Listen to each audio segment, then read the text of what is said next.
Ito po ang aming kaunting mais. Tanim po namin para sa aming mga chicken.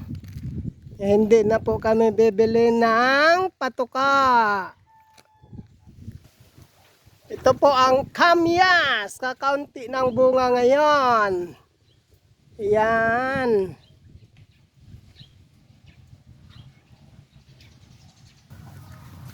Dadaan kami sa sagingan.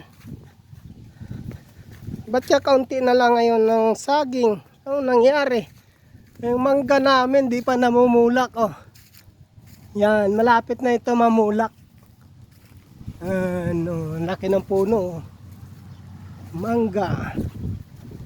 Papunta kami sa ito Carabao Mingo. Ang lalaki ng bunga niyan. Ngayon wala, oh. Kinuha na ng uod. Ang talbos. Oh. Yan.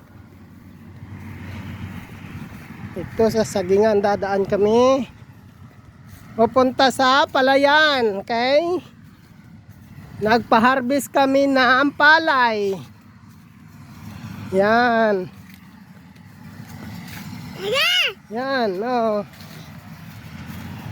Titingin kami na Baby Juna, siya nag-harvest ng palay.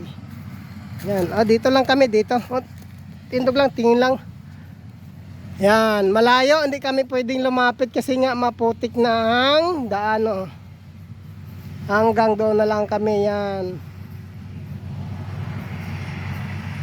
Nag-harvester sila ngayon.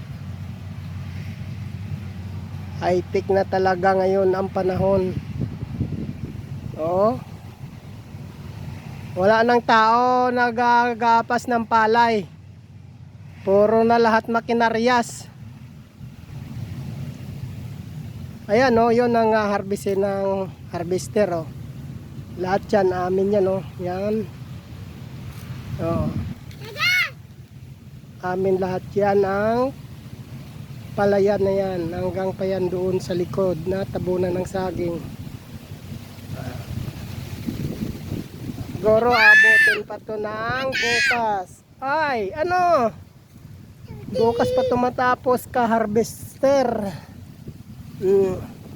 Ang bebe kong makulit. Panay ang sigaw ng bebe ng makulit.